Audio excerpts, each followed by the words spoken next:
y'all, it's Nils. Now, welcome back to Penny for Your Thoughts. Here, you do the honors. Okay. Right in the meter, please. Right here. Okay. This is a space where we slow life down long enough to hear what truth actually sounds like, where reflection meets reality, where growth isn't rushed, softened, or explained away. If you're here today, it's because something in you refuses to settle. You didn't come for noise, you came for clarity. So let's get into it.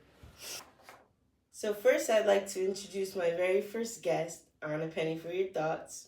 His name is Jeremy Francis, a very good friend of mine who I've known for almost 20 years. One thing I know about Jeremy is that he is both intelligent and informative. I genuinely enjoy sitting down and talking with him whenever we get the chance because I always walk away having learned something. Today I'm grateful we finally get to have a conversation here. And with no further delay, welcome Jeremy to A Penny for Your Thoughts. How are you today?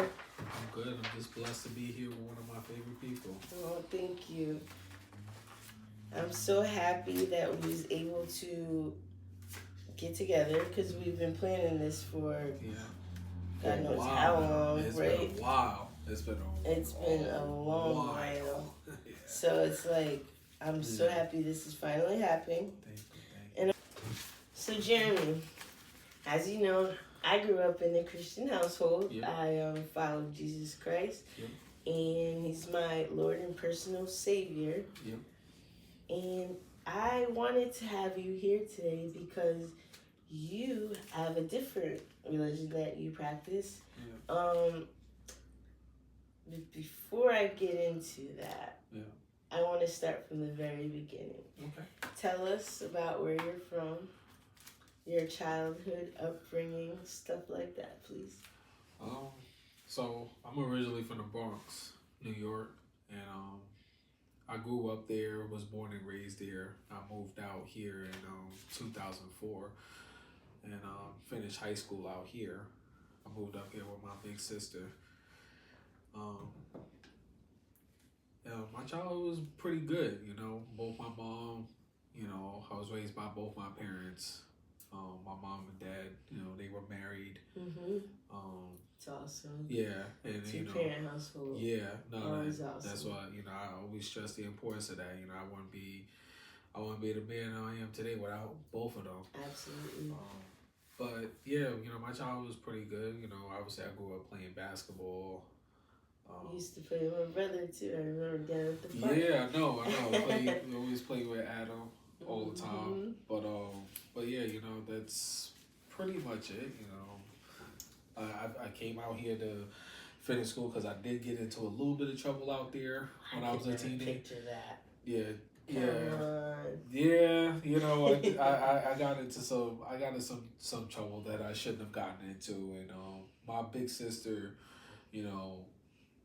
who I'm always, I'm pretty much the tightest with out of all my siblings. Mm-hmm. She reached her hand out to me, because she refused to give up on me. So, I took that and I've been out here ever since, and it's been wonderful. So you're almost like the Fresh Prince of Grattan.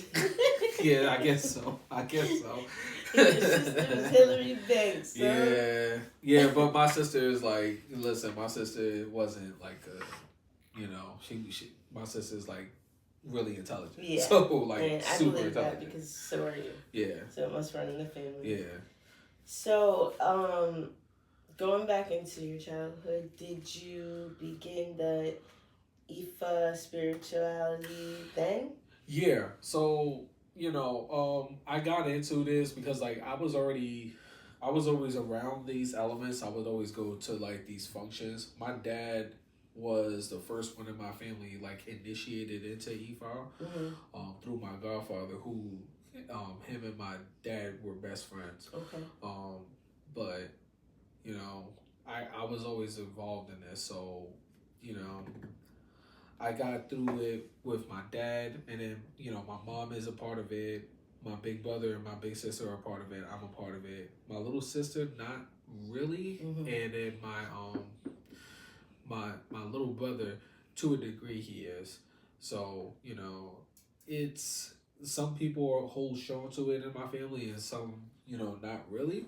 Okay. But I'm not here. We don't force like journeys or anything like that on anybody or free will. Everybody. Yeah, free will is a thing, especially in our household. It's a thing in our household. So, but I was always around that. I'm super tight with my godfather to this day. He's known me my whole entire life.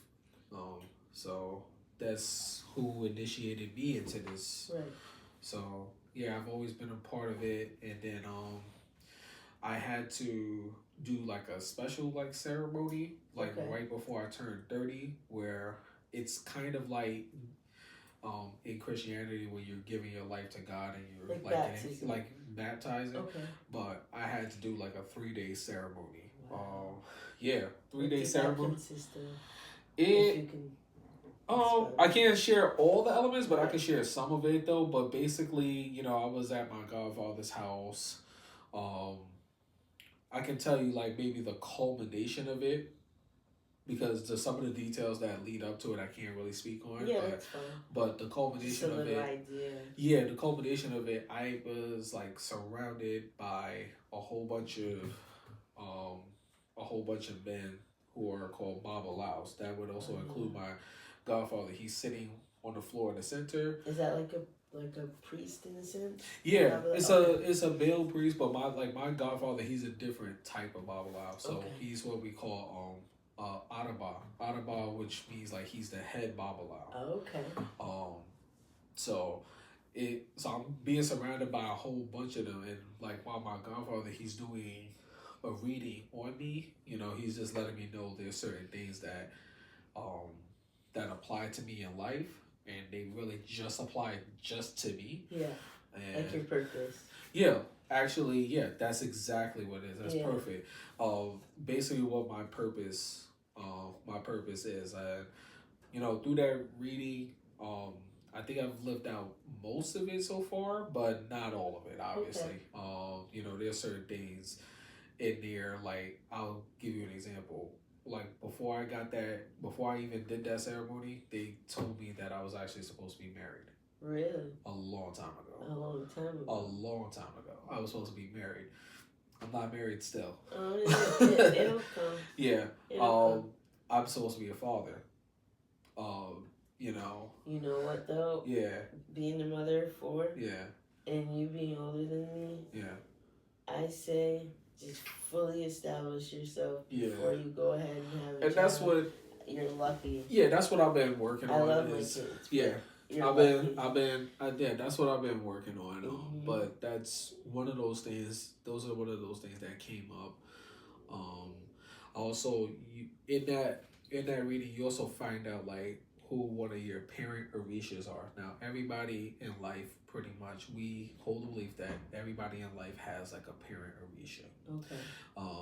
And I think before we started this podcast, I was going off about this hoodie. Yep. Because that would have been relevant to this discussion. And my parent orisha is an orisha. Her name is Yemiya. I want you to send me a picture of it so I could just let everybody see what we're talking about. Absolutely. So I found out that she's one of my parent orishas. So that's it. She's an orisha of the ocean, the moon, motherhood. There's a bunch of other things that she oversees. But yeah, my godfather told me that she does have like a bunch of male children, and you're one of them. So yeah, those are those things. That's what came out of that. And then I had to receive, which I don't have now, but on my left wrist, and you can always identify this, but there's something called an ide. And it will have like either green and brown beads or green and yellow beads. Oh, okay. I think I've seen the word. Yeah. So right now that's popped, and I haven't seen my godfather in a long time because he's further moved away, Yeah. but I still gotta get that. And then, Catch up. yeah, you see that, and then there's another thing called Alekes, which is the same thing. Same colors and everything. Yeah, it'll be like the same colors. Okay. It'll be like either green and brown or green and yellow. And that was, obviously, those they don't really like last too long because they eventually do break. And when they break, I just call my godfather and let him know, like, hey, yeah, this is what happened. Sometimes if they break, there could be something going on, but most times they just break because they break. Gotcha. Yeah. Well, you answered my first question very well, and I'm grateful for that. So, I'm going to move on to the next. Okay. So, as a Christian, yeah, I'm always interested in how belief systems form and what sits at the center of them. For someone hearing about Ifa for the first time, how could you explain the core belief in simple terms? I would say that Ifa is, to me, more of a spirituality than it is a religion. I think that with religion, what you find is like there are things that just apply to everybody. Like, there's core principles in the Bible that applies to everybody. They don't, it doesn't deviate who it applies to. And Ifa, there are certain aspects that deal with you in your life and you're in an individual, like, that this applies to you. There might be certain things that apply to Danelia, but they don't apply to Jeremy. Right. They apply, to my mom, but they don't apply to my sister. Got so this is definitely I would probably just say that in simple terms, it's really more of a spirituality than it is a religion. Gotcha. But there are certain aspects that apply to everybody. So the Supreme Creator in Ifa, and forgive me if I pronounce this incorrect, who is Olodumare, and how does your understanding? That was very good. That was very good. Olodumare, yeah. So Olodumare is God. Okay. Yeah. So that's who we call God. I call him God. When we do certain things like embos, or we're doing like chanting and stuff like that, we'll say Olodumare. But that's God. That's who that is. He's the supreme. Yes. The supreme being. The supreme everything. That's what I'm saying. How does your understanding of the Supreme Creator influence your daily life? No, that's a good question. So, I mean, he pretty much guides me through pretty much everything. I think ever since I really got into it even more, with the ceremony, I think that it's pretty much guiding like how I move. One of the things that also came up in like that reading that I had, is just be careful like how you treat people. Be careful about the things that you do, because maybe other people don't see, but God always sees. Absolutely, I agree with that. So 100%. Being God fearing, I'm God fearing. We're all God fearing people as well at Ifa. That definitely influences like a lot of decisions that I do make. Okay. And I'm always careful to not bring harms out of the people, or bringing harm to myself, So that's I just want to make sure that I try to do right. I'm not saying I do right all the time, but I want to make sure that I do right as much as possible, as much as humanly possible. That's awesome. Yeah, I like that. So, question number 3 will be about the Orishas. Okay. What role do the Orishas play in Ifa, and how should they be understood, spiritually or symbolically? So understood. All right. So all the Orishas are, they are the spirits. All right. So these are all servants of, they're all servants of Olodumare, which is God. In a sense, it would kind of, they're worshipped kind of in the same light that like Jesus Christ is worshipped or Okay. Muhammad is worshipped in Islam, um, but they serve their purposes. You know, obviously, usually it's like individually. You know, like you may have to do something and do like an ebo to worship like Yemiya, or you have to do something to worship Oshun, Okay. to receive favor. Like, do you have to give like gifts? Yeah, there's Okay, certain so gifts that you would have to with that you would have to certain give. colors and stuff like Yeah, that. Okay. like me right now, I'm wearing blue. Right. I'm wearing blue That's because your- of that's oh. Yemiya. Okay. Yemiya's colors is blue and white. So you, in my day-to-day life, you'll probably see me, you know, wearing a lot of blue I and white. actually do. Now that I think back, I actually do see you Yeah. wearing a lot of blue. Yeah, a lot of That's blue and really white cool. is so blue is always my favorite color anyway. But I Mhm. wear a lot of blue and white and pretty much in honor of her. You know, but the Orishas basically, you know, they are the servants of God, and you know they're spiritually, so they're It's like angels or spirit guides. they are. So I went not necessarily angels, but Okay. they are like guides. You know they So are spirits. They spirit have guide, yeah. they are divine spirits, Gotcha. basically. Okay. So you know they have their divinity. So that's how they should be understood. Right. So You like know? for us, we have the Holy Spirit, the Right. Holy Ghost, and so or the angels. Yeah. So you know, same difference. Right. Yeah. Right. That's the So, best way but to each put it, one of same them, they difference. oversee something. Right. You know, each one of the Orishas oversee something. You know, Gotcha. there's, you might know that they might be like there's more than 7 Orishas, but there's usually like the top, the pretty much the 7. Yeah. But there's more than them. So, Right. each Like one, in heaven, it's Archangel Right. Michael. He's Yeah. he's like Tatir. Right. So was Satan at one point, but Right. as we know, he fell Right. from grace. But But there's there's more than like there's like the 7 Orishas, and they're but you'll notice there's 7, but there's more than 7 though. We know that there's more than 7, and each Orisha has their own thing that they oversee, and that they're that they are in charge of. got you. Okay. Yeah. I want to talk about comparative faith. Okay. In Christianity, Yeah. we believe in one sovereign God Yeah. in a personal relationship with Him. Mhm. How does Ifa understand humanity's relationship with the divine? And I think you kind of touched on this a Yeah. bit.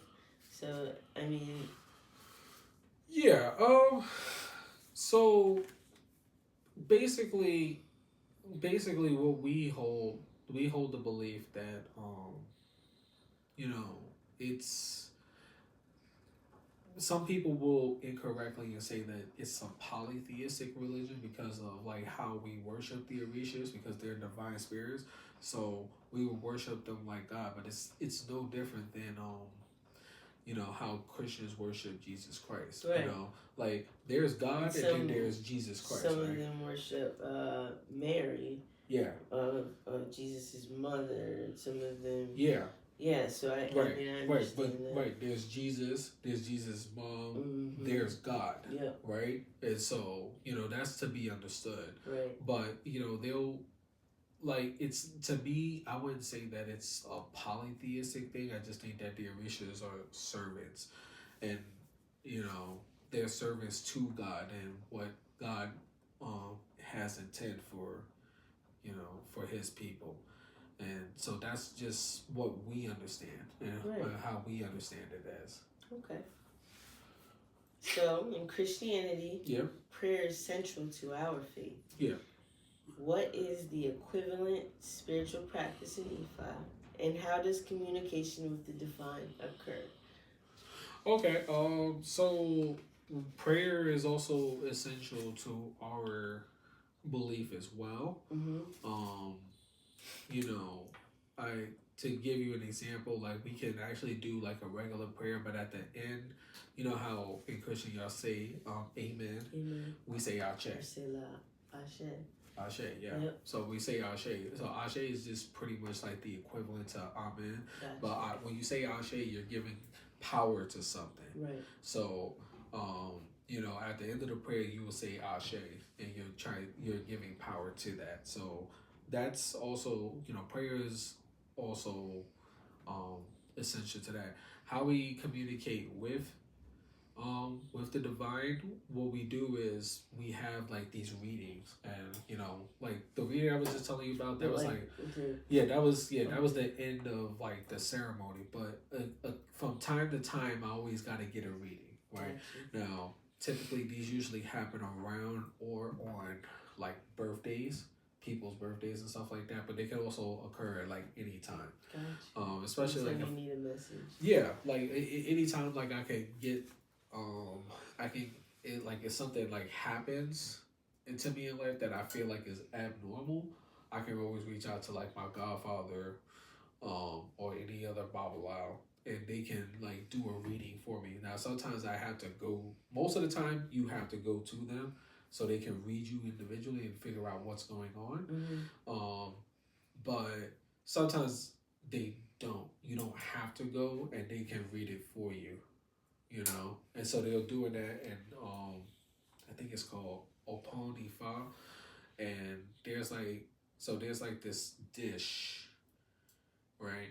And in the dish they have like this I keep forgetting what it's called, but it's kind of like some yellow cornmeal powdery stuff. Okay. All right, and my godfather will have like this I think it's called an opele, and what they'll do is like a candle. It's a chain. It's kind of like a chain. Okay. And so like he'll do something like that, and wherever the chain lands, and he'll go like that, he'll make the marking inside the dish, and it lets me know like what's going on with that. So that's usually like how we communicate with the divine and figuring out, you know, what's going on in life, or you know, because not everything is bad. You know, because a lot of things sometimes is you good. Just need guidance. Yeah, sometimes you need guidance, but other times like some things are just happening and they're about to be good things. And you know, so that's just what that is. Okay. Transition into discernment. Christians are encouraged to test the spirits and seek discernment. How does Ifa guide discernment in spiritual decision making? How do they say it again? How does Ifa guide discernment in spiritual decision making? So basically, like the reading we were just talking about, like, so when you get the reading, do you fully apply it right then and there? Are you afraid? Are you nervous? Like, some people are afraid because of like what they do here. You know, like some things can be pretty drastic that comes from a reading, but what comes from a reading will always be like a solution, and usually the solution is doing it like something like an ebo, and when you're doing an ebo, basically it could be for something that came up in that reading. Okay. And so you need to do an ebo for that reading. Sometimes it requires like a certain sacrifice, and other times it really doesn't. It just requires you to, you know, to do certain things. You know, like, you know, you could either, like, one of the solutions could be you could go to the ocean and, you know, and talk to Yemiya, or you could go to the river and you could talk to Oshun. Okay. You can present certain things to certain orishas. You know, that's, you know, that's also in ebo as well. But what comes from a reading always will be a solution. But when you start, you want to make sure that you do ebos like that. You know, you want to be really quick with it, because the longer you wait, the bigger the ebo becomes. Gotcha. So like certain things like you just where like the cancer, like don't cut that out. Yeah, if you don't, it will spread, right? Yeah. And now you got to do something much bigger, right? So if you don't cut the cancer out, now you're looking at chemo. Right. What does chemo do? Now, chemo is gonna stage 5 death. Chemo can, kill the cancer, but it also could kill you because it kills all. It doesn't differentiate. Like chemo doesn't differentiate the cancerous cells from the good cells. Yeah. It's just kill everything. Definitely. So you want to make sure that it's not going to be like maybe to that level, but you don't want to have to do a big MO if you don't have to. And a lot of times what you really should do is just do the small stuff first so that you don't have to necessarily things don't fester up and grow so that you have to do something bigger because you may not have the resources to do something bigger. You see what I'm saying? So that's what that is. How did divination in the Odu Ifa function? And what are some common misconceptions people have about them? So with Odu Ifa, so in Ifa we have what's called the Odus, and there are 256 Odus. Wow. Everybody has a principle. Odu. Is it like global? Huh? Is this like a global 256 or just in America? Like, oh no, this is global. Okay. Yeah, this is global. Okay. So there's 256 Odus. Every one person in life, we believe every one person in life actually has one principal Odu that's really what your life is, right? Gotcha. And so, when things happen, and I'm not saying like good thing, it can be good things or bad things. It can be related. It can always be related to what your Odu is. Okay. That was also a part of the reading that I had with the ceremony. So mine is, I don't know them all because there's a lot of them, but I know quite a bit. Mine is my principal Odu is called Otuda Irosum. Okay. And basically what it speaks of victory. Victory. Yeah. That's good. So like, I can. So you got the marathon hat on. Right. Victory lap. Yeah. I even got the. Yep, I see. So, it deals with, what my Odu deals with, like it just standing tall and being victorious on certain situations. Everybody has different things about them, and because of what their Odu is, they may be able to do things, and there are certain things that they cannot do. Gotcha. So, but there's 256. I have like a little bit of an understanding because there's like a 16 times 16 thing, which is 256, and it's kind of like a chart, and you'll like it all corresponds with like one another. So it's like a times table chart, like how we got those old multiplication tables back in the day, like how the numbers like you notice how the numbers like correspond with each other. So like if you got a 9 here and you got a 7 here, when they do meet, it's gonna be 63. Right. So it's kind of like that. It's really like that. So that's how that usually goes. That's the 256 Odus there. Okay. A moral framework. Yeah. Every faith has a moral compass. Yep. What ethical framework does Ifa teach when it has responsibility? How does Ifa define concepts like good and evil, balance and imbalance, right and wrong? Ifa always teaches us to make sure that we're always doing right by ourselves and doing right by others. You want to make sure that you're not necessarily like doing things to really bring harm to other people, because some people they give our religion like a real bad rap, when this is like where we get some of that term of like witchcraft from. Right. I wanted to touch base on that. So when you brought that up. So when you do things to like other people, you gotta be really careful, because it also teaches us about like karmic energy. And that's really a big thing. Is that like putting people in jars and stuff?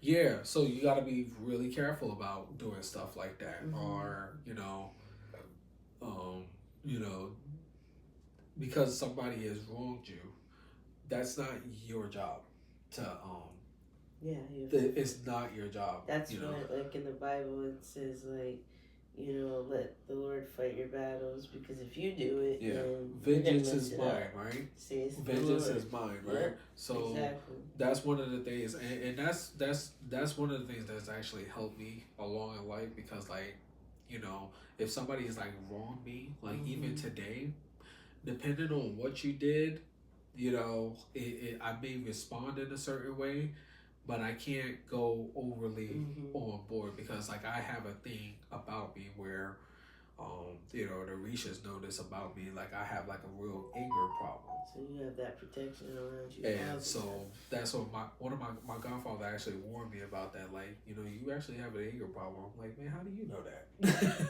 But obviously that's coming up in this reading. Like, and so like, I gotta be careful, because I can do things that can land me in a certain place. You wading in the water out there. Yeah, exactly. Like, and like, but then I started like really thinking like, oh wow, like I've had like some real angry thoughts about people and about like what I would do to them.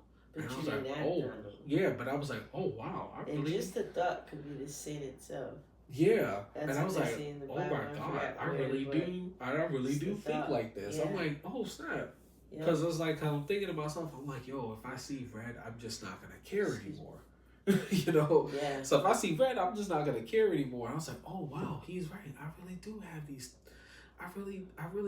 these type of issues. I'm like, man, do I really got to go, like, seek, like, anger management? Like, because I don't act these things. With that. Yeah, I'm like, I don't act this stuff out, but it's like, sometimes I'll have these thoughts like, yo, I just want to kick this person into the water and see if he can swim, Well, a big thing is, like, with us black people, like, there's always this big stigma about getting help. And I am an advocate wholeheartedly in mental health help and different behavioral health, because, we were taught to, well, I don't know about you, but I know in my family, like, we kept our secrets in between us, and that wasn't always the best for me. It might be protecting you and what you got going on, but as for me, and I haven't learned that until recently, when I just started going to therapy, like, wow, it's almost been a year, and you know what, I love it. They don't know me, I can talk to them, and it's like almost as far as what they say is you can't heal with your family. Yeah. So yeah, again, if you do need to, like, maybe seek out some anger management, or even take a yoga class. Yeah, I mean, I think also too, I want to keep those options open. I'm not a person, like, even I think this has actually helped me not act out on some of these things, because there's plenty of times where it probably could have been, but this is like me being on this like spiritual journey has actually really truly helped me. But I'm also going to keep other options open, because in our faith, we don't actually teach people that you can't seek help. Yeah. They actually will tell you, like, you might need to go in and seek some help. And ours don't either. However, I feel like in the Christian faith, they always want you to kind of speak to, like, the pastors or, the people in the church. And I personally never felt comfortable sharing the insides of me with people that I know. Right. Because I don't know if how am I to know that you might not turn around and go tell this one and that one I feel some type of way about them. And it might not even be true. Right. I might have just said, you know, I didn't really like how so-and-so looked at me the other day. I kind of want to bring it up and see what's what. And then that person take it upon themselves to, Right. you know what I mean? So, Right. yeah, I really do enjoy the stranger thing.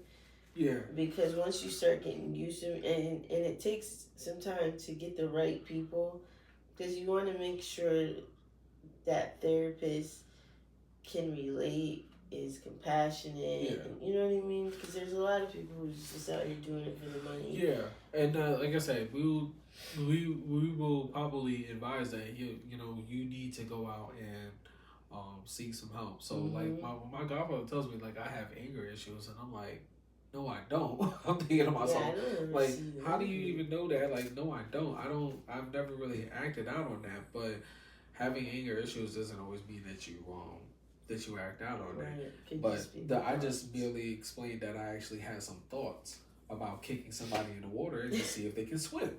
You know, I've had some of these thoughts. I even had to check myself like the other day because, you know, I felt like I wanted it was an irrational response on my part. Right. But I wanted to punch somebody in the face for doing something, but they didn't do anything like personally to me. They just did something that I did not like. Right. And so but it's an irrational response on my part because I can think about this better, and I know that I can think about this better. So I had to like really sit back and like, man, Jeremy, nah, that's not the way that is, you know.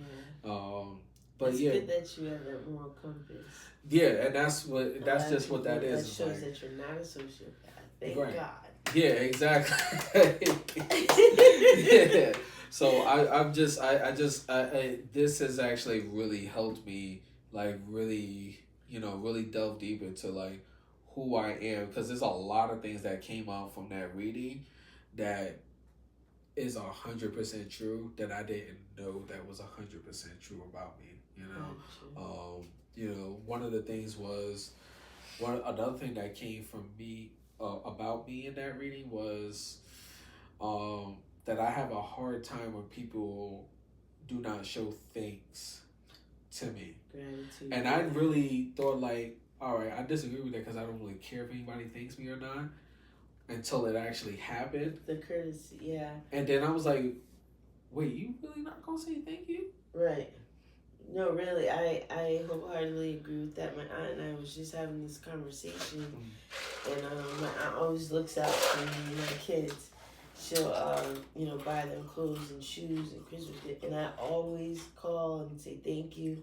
Have my kids call and thank you, and she so appreciates that. And I'm thinking it's just normal. She's like, you have no idea how many people do not say thank you.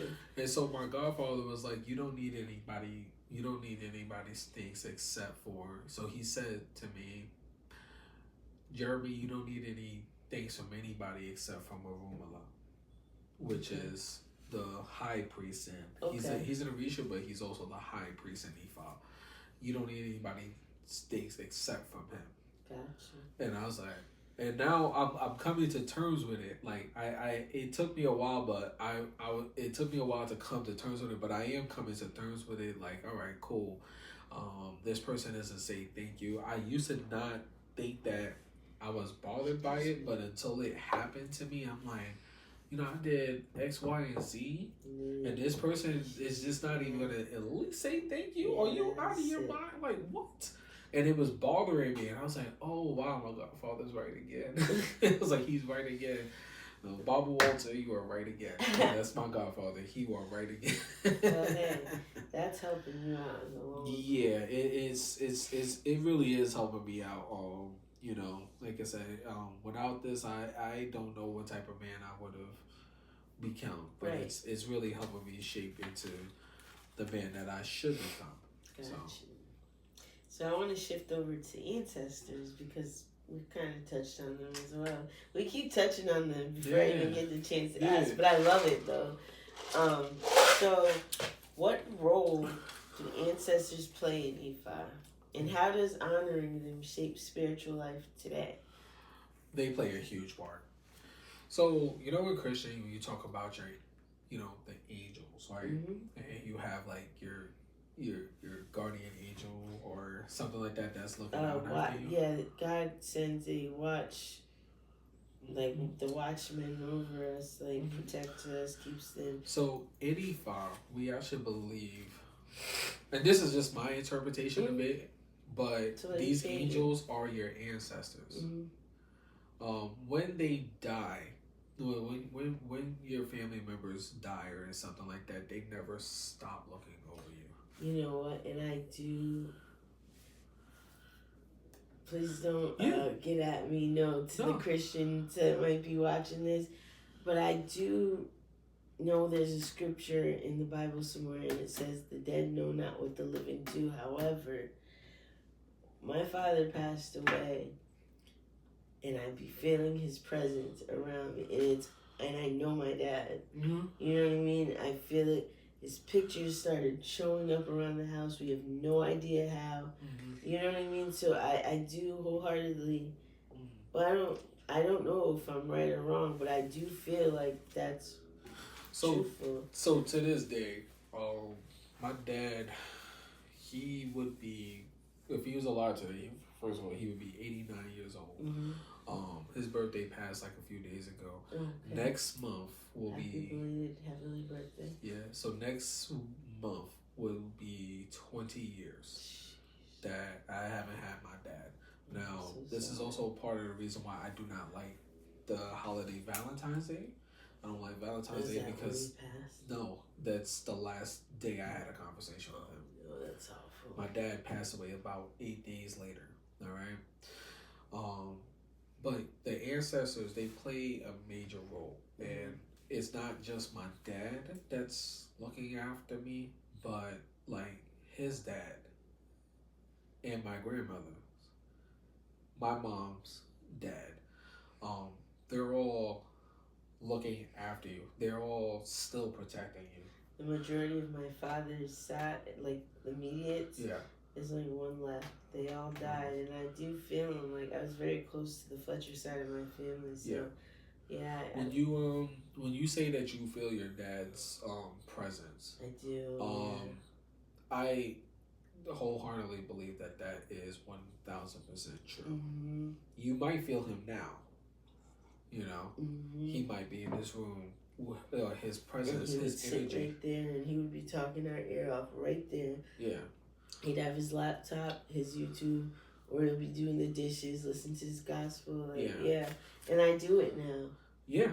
His songs and are now my songs subconsciously. I don't even realize. You don't realize that subconsciously you're doing certain things that your father or any of your loved ones that have ever passed away that you're doing. And I'm quick to tell people off these days because that was him too.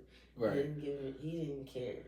He'll go up one side and down the other. Yeah, no, understood. Yeah. And so you feel him. Yeah. But the thing about this is that he has never left your side. And spiritually, these are one of the things that we actually believe, that your loved ones are the angels that that have been sent to watch over you. I can understand that. They don't protect you. Like, one of the things is, like, some people have told me that they can feel my presence coming. Now, other than like my keys that I always have dangling around, they can feel when I'm. Some people have told me they can feel when I'm coming. So I asked my godfather about that. Right now, it wasn't him that told me this, but another one of the Babalas told me this. It's like, that's because, like, before you walk into a room, your father has walked into the room. Wow. And that's really your dad still protecting you. I believe that wholeheartedly. When my being godfather, he was the one that told me that me and my dad, we were born on the same plane, like on the same plane. Wow. And two people really aren't supposed to like exist on the same plane, but he says you really are your father. You really are your father. You look like him, but your whole spirit is about him. Now, I happen to think that there are key differences with about my dad, but there are certain things about my dad that I totally, I'm like, oh snap, I get, like, you know, I'm gonna give you an example. All right, you know, like we used to going back to like some anger issues. Like my dad, he had some of those, right? But my dad acted on a couple of these things. I almost had one less uncle on Earth before I was born. You almost took him out? Yeah. You almost sent them flying off the roof. Oh my goodness. My dad did not play games because my uncle stole from my dad. Okay. And I have a thing where if you steal from me, like it can be even the smallest thing. It's the principle. Yeah. And my dad kind of like he kind of explained it, but this is my interpretation of what he said. Basically, if you violate me in such a way, like when you steal from me, I don't teach my children to become victims. Right. Right? But because if you steal from me, you're automatically a victim. So now I feel like I have to violate you in such a way that you have to understand. So there's a saying. So this is totally opposite. Yeah. My opposite. So I'd rather somebody steal these from me than lie to me, because this you're just stealing my property. Mm-hmm. But when you lie to me, you're stealing my reality. Well, yes, that's and I've always felt that. I agree with that wholeheartedly, right? Mm-hmm. I would say for me, like stealing from me, it's like you violated not just me, but right. You violated like a certain trust that I have. I agree. And you ruining it for other people. But because I was victimized and I can't live with the fact that I've been victimized, it's like I kind of have to do something to you. And so my dad was like that though, but like I almost had one less uncle, and it wasn't his brother because I never got a chance to meet, you know, any brothers that my dad had. I only met my aunt. Gotcha. And so, you know, my family history isn't like, you know, it's extensive, but not too much. But this was my mom's brother that he was going to do this to. But he spared him because, like, that was my mom's brother. Yeah. So I always laugh at that. I to this day I laugh at that story because like, all right, now, but like as I get older, like now I understand. Yeah. I start understanding my dad, and I started adopting certain things that he was doing.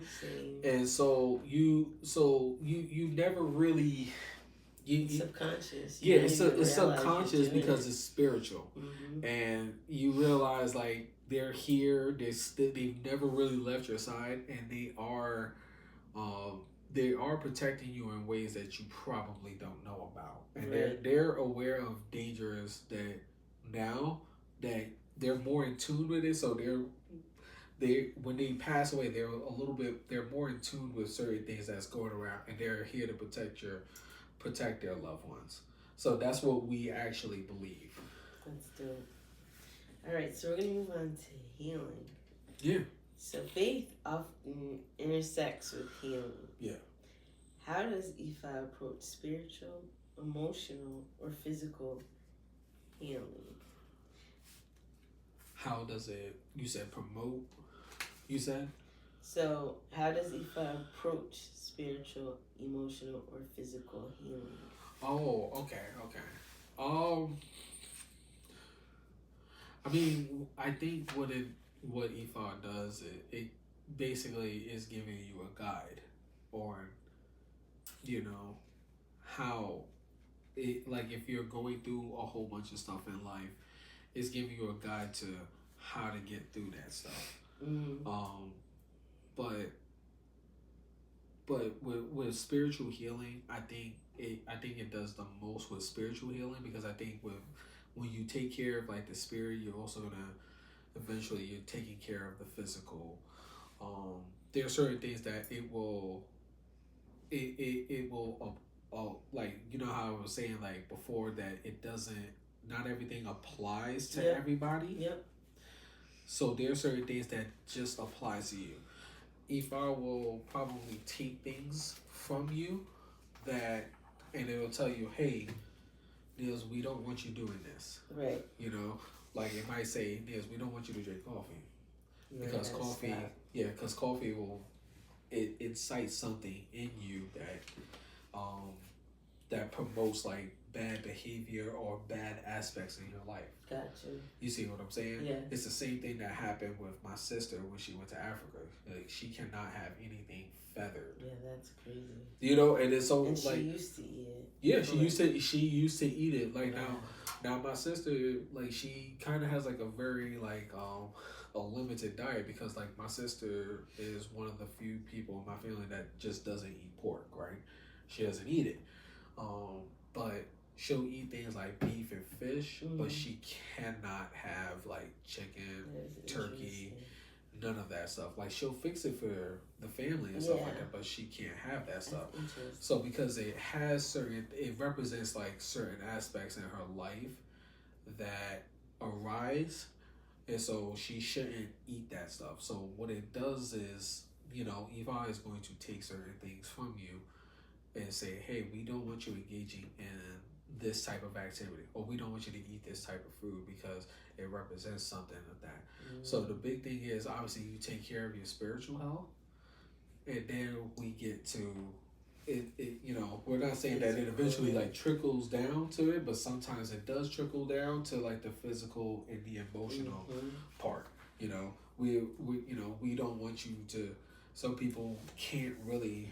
They cannot have a taste of alcohol, and some people in our faith like can't. With sugar all of a sudden. After I had Jayla, I used to drink Dunkin' Donuts 7 and 7, really sweet and disgusting. Yeah.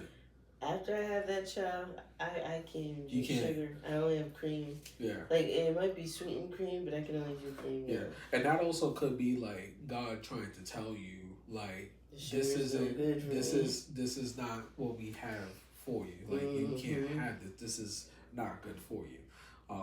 So it deals with just not just taking things away, but you know not engaging in certain activities that you thought were good before, but they're really not good for you in the long run. Because you have to start moving on to next chapters in your life. Right. But you know, if you follow the guide, you know, these things will be okay. Right. I agree with that. Yeah. All right. So this is one that we both was anticipating. Okay. I worded it a little bit different, but I'm going to do my best to reword it in a way that we were talking about earlier. Okay. So misconceptions. Yeah. What are the most common misunderstandings or stereotypes about Ifa that you wish people would unlearn? Now, before you go, we were sitting here talking about slavery times. Yeah.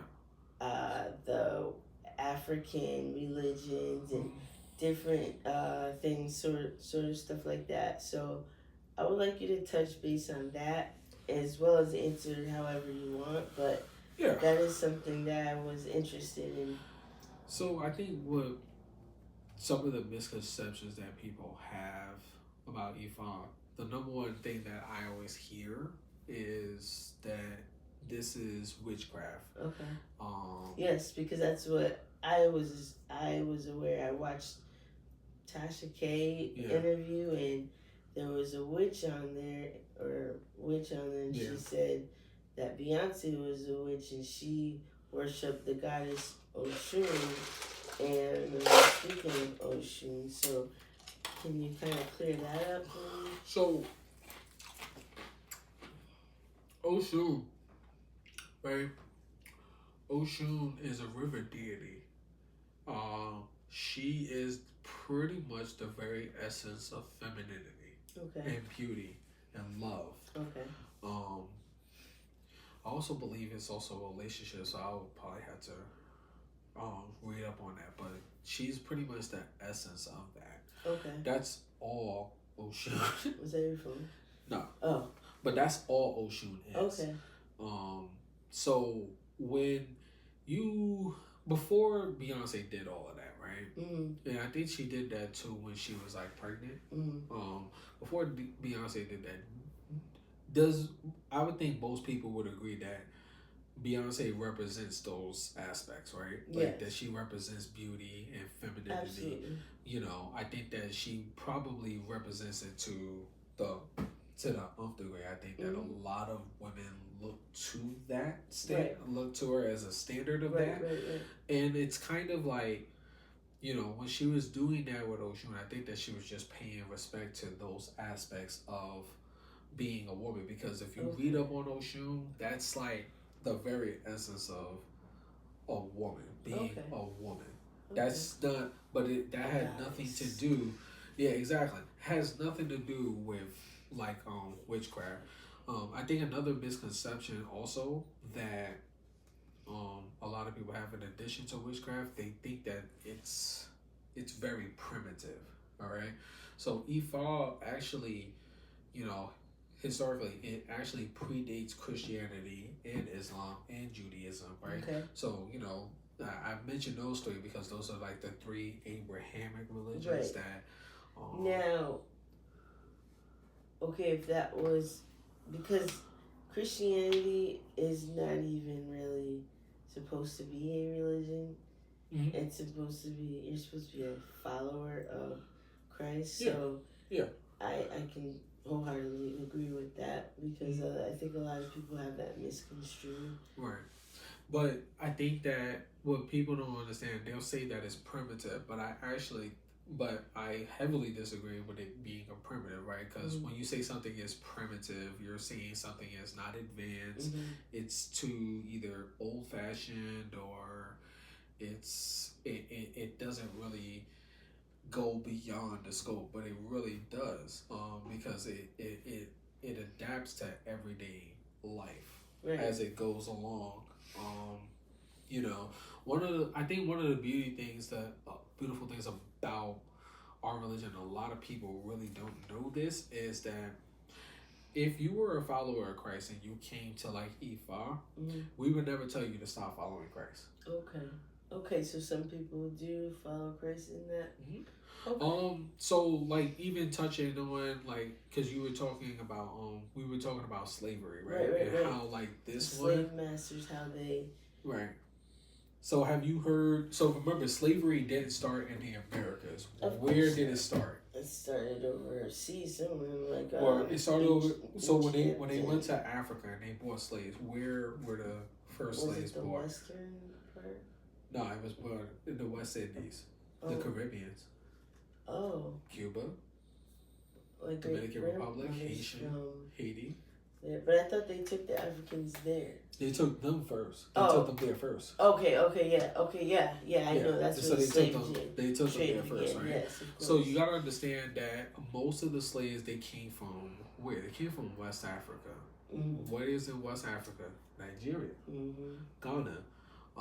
People were practicing they were practicing these African spiritualities, but the slave master wanted to get them. They didn't want them to do that.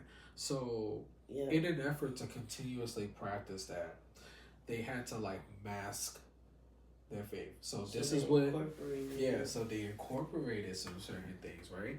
And so this is where the misconception that it's a primitive faith, right? So let me stop you there real quick. Yeah. Okay, so a lot of people who worship Ifa really or spirituality or whatever, they oh shoot, I just really lost my wait, oh my god. Go ahead. Such a question I wanted to ask. Oh, I noticed that like when I scroll a lot, I love information, so I'm always learning stuff.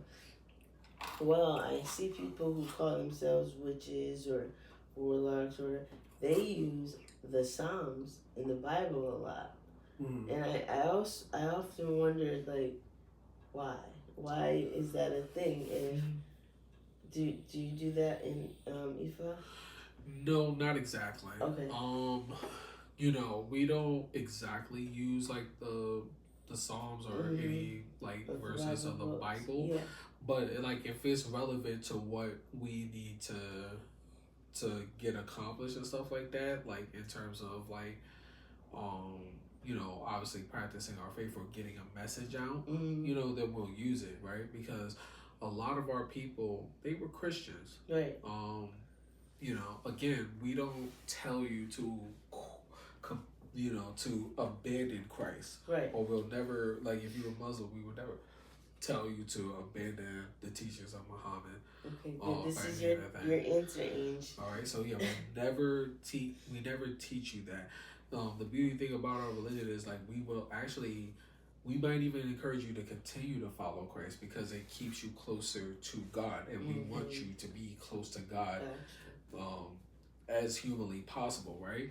So one of the things is, again, like the slaves, they had to mask like their faith, and one of the ways, and that's how like something, I'm not sure if you ever heard of Santeria.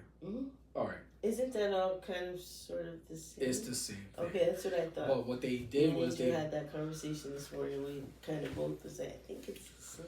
But it's the same. So Santeria comes from like Ifa, but what it is that they had to mask their faith and synchronize it with the with not the slave, but with Catholicism. Oh, Catholicism, yeah. Yeah, so they had to do that. Makes sense. They had to do that. So the Orishas, they synchronized the Orishas with the saints. Yes. Saint Mary. So yeah. Okay. So I don't know like which Orisha got synchronized with like which saint. We're gonna have to look that up. But we'll have to look that up. But you'll see that they had to do that and to mask what their faith was. But they still kept a whole bunch of elements.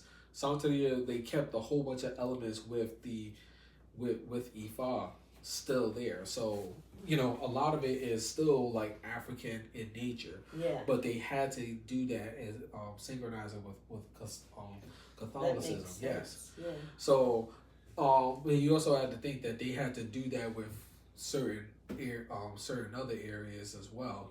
Like there's in Brazil they have a faith called Candomblé. Okay. They did that. It's sort of kind of the same thing, but it still has like a lot of they worship some of the same divine spirits, the Orishas. Okay. That we worship. In Brazil, I think I'm not sure if it's either February or is it September, right? But September, there's a large gathering that they do. They'll go to the beach.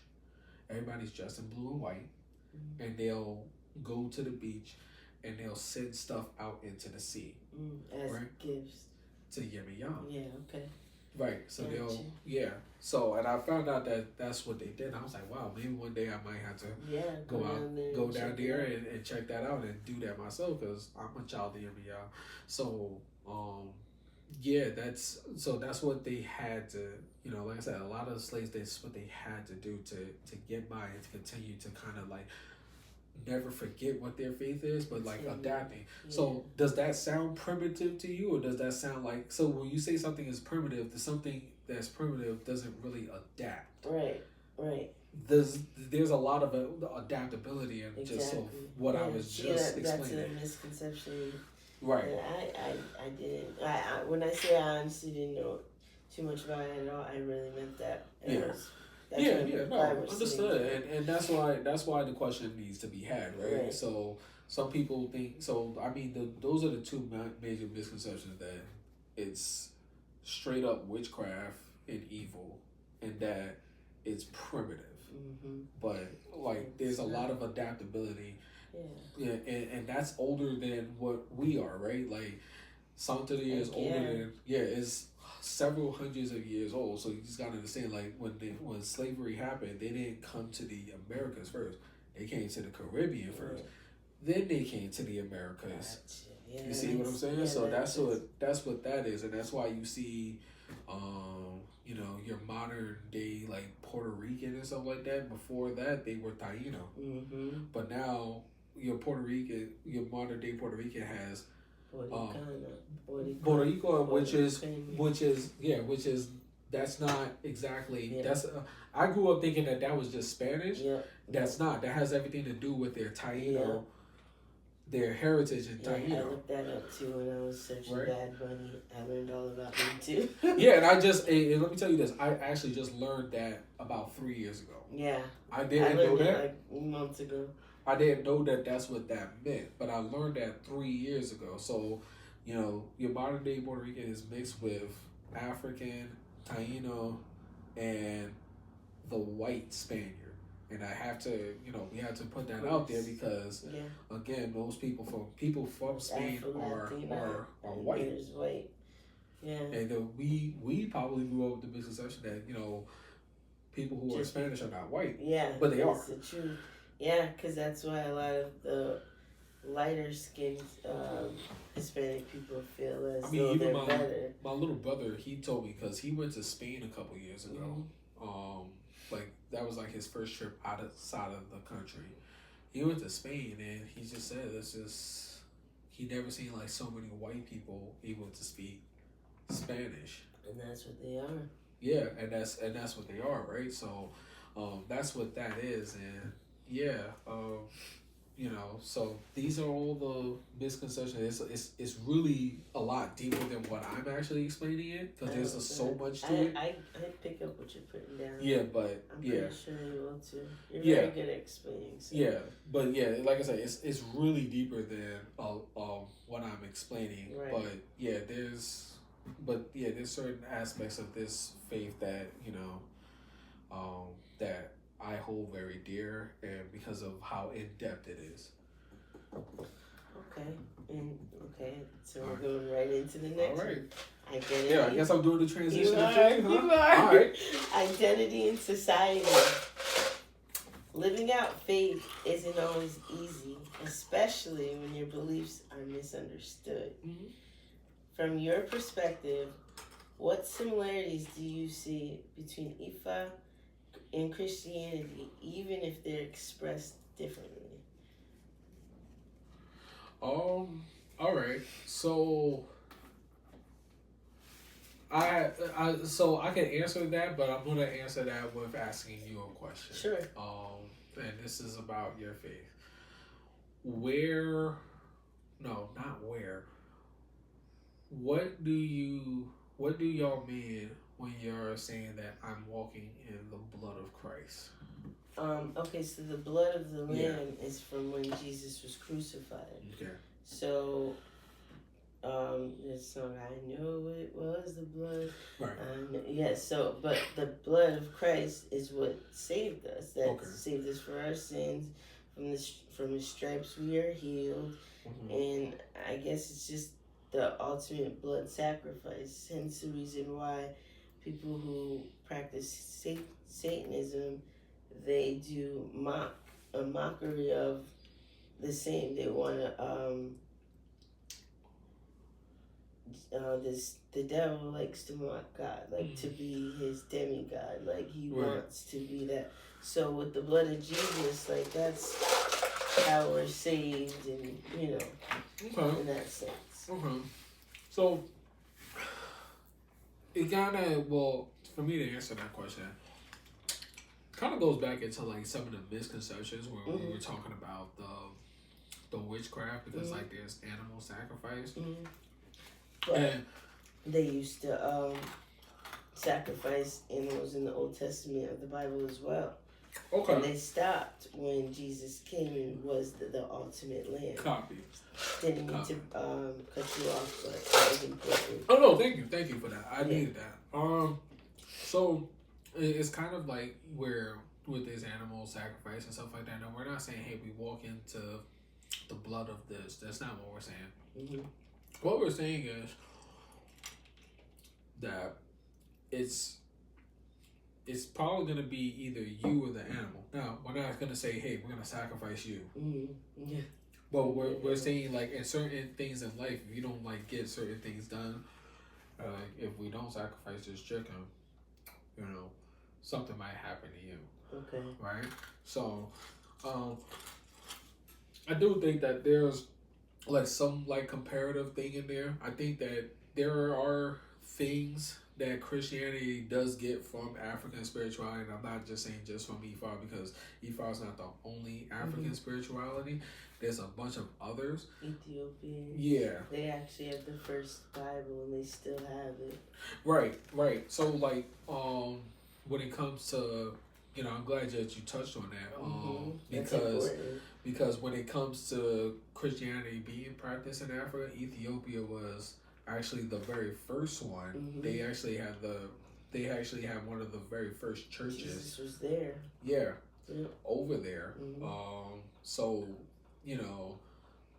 there's a lot of like God consciousness out in Africa. Absolutely. So they're some of the best worshipers I've ever heard singing and wise. And have nothing but cans that they're beating out. It's just beautiful. You just realize like how spiritual Africa. Like black people are, right? God, yeah. When it comes to whatever we practice, when it comes to our culture, it's our culture. It's our culture. It just is what it is. But we're spiritual in the things that we do, because there is a element of God consciousness. So I think that there's like another comparative thing. The people with dreads, I always admire seeing people with dreads because I feel like that's God consciousness, not cutting your hair off, taking care of it. And I feel like it's like spiritual in itself. I mean, there's a spiritual connection with like that with hair. Yeah. Not even just dreadlocks, but like in hair in general. Samson and Delilah. Delilah had Samson cut his hair and he lost his strength. Exactly. So there's like there is a spiritual thing when it comes to like very people's hair and stuff like that. Even in certain things like in Ep.4, like my mom has a thing where like my mom kept a short haircut for a long time in life, but she was told that she can't cut hair. Yeah, that's good. I'm not cutting mine no more. Yeah, she was told that she's gotta let it. I'm thinking about it though. She's gotta actually let it grow out. Yeah, it is a spiritual thing though. It's a spiritual thing, right?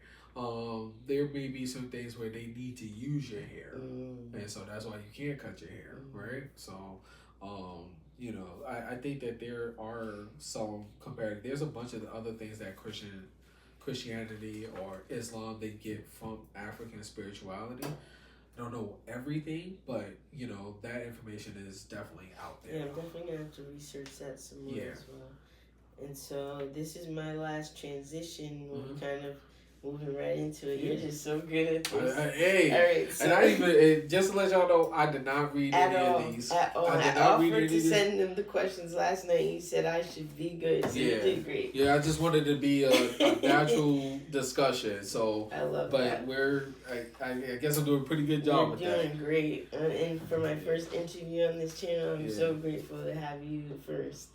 So transition is honest differences. How do you personally navigate practicing Ifa in a world narrative where Christianity is often the dominant in Muslim? I mean, me personally, I don't put too much stock into it. I do what I feel is right. Like I said earlier, even before this discussion, that I'm not the type of person that like professes like, oh, I practice this, right? Like some people will be outward about like their Christianity or their Islam. There will be more outward with it. I'm not always too outward, but I am proud of what I practice. And as you should be. Yeah, I am proud of what I practice, but if you ask me a question, I will answer it honestly. And that's just how it is. If you come to my house, you're going to see certain things in my house, and I know people are going to have questions, so I brace myself with that. And they're like, "What's that?" Like, and I always like being around here, you'll see a scripture all over the place. Yeah, or you'll see like certain things, and you're like, because you don't understand it, you might be afraid of it, and I don't want you to be afraid of it. It's not anything that should scare you, but there are going to be certain things that if anybody ever comes to my house or any of my friends come to my house, they'll ask, "What is this?" or what's that? You're going to see certain things outward like that. So that's just pretty much like how I navigate it in that.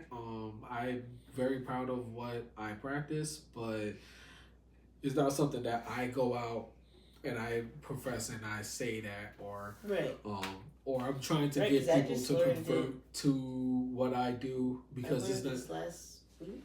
Yeah, Yeah, so I yeah. didn't When we know. were talking about Yeah. it, like when you hit me up, I honestly didn't even know what we were going to sit and conversate about, but once we had that conversation, I'm like, oh my god, that would be amazing. yeah, yeah, and then yeah, and then like I said, when I ran into Angel the other day, you know, she sounds like she actually has some knowledge of it as well. Yeah, she does, Yeah. because she was asking me, she's like, you don't really know. I was like, I know some, but I don't know in depth where I can hold my own in the conversation. Now I like to think I can hold my own in the conversation. Yeah.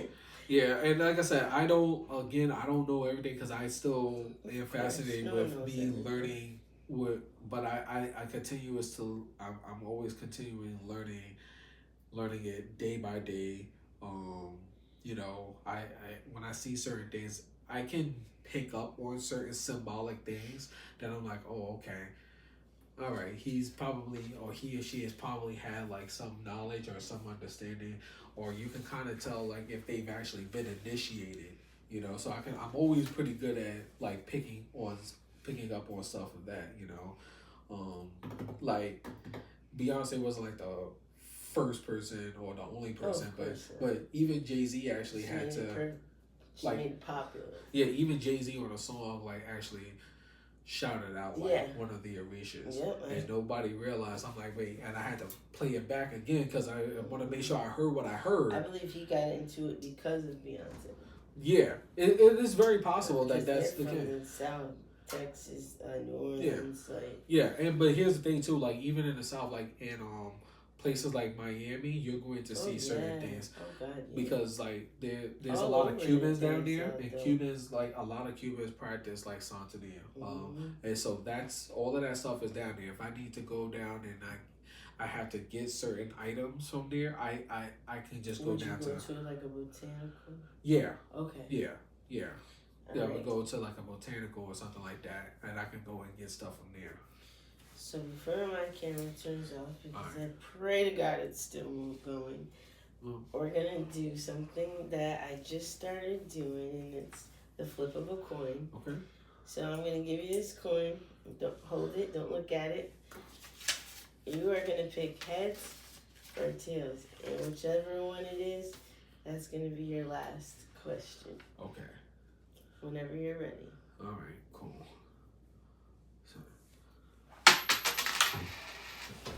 We got.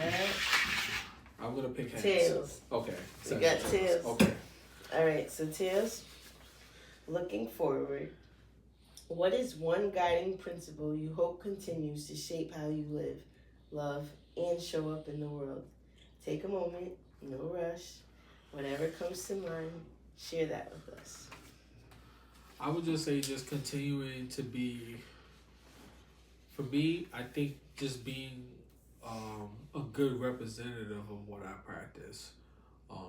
You know, I represent many things. My family, my godfather. I just would say just continuously doing right by others, and you know, just continuing to be like a light per se, and continuing to just be the representative that I should be. Being an ambassador of what I should be and what I represent. I would say that. I think that's amazing. Yeah. So, Jeremy, I want to thank you for your openness, honesty today. Conversations like this matter because they remind us that understanding doesn't weaken faith, it sharpens it. Absolutely. As a Christian, my foundation remains firmly rooted in Jesus Christ and Scripture. At the same time, I believe listening well is an act of love and wisdom. And to everyone listening, thank you for spending this time with us. This has been A Penny for Your Thoughts. And that's my 2 cents. Peace.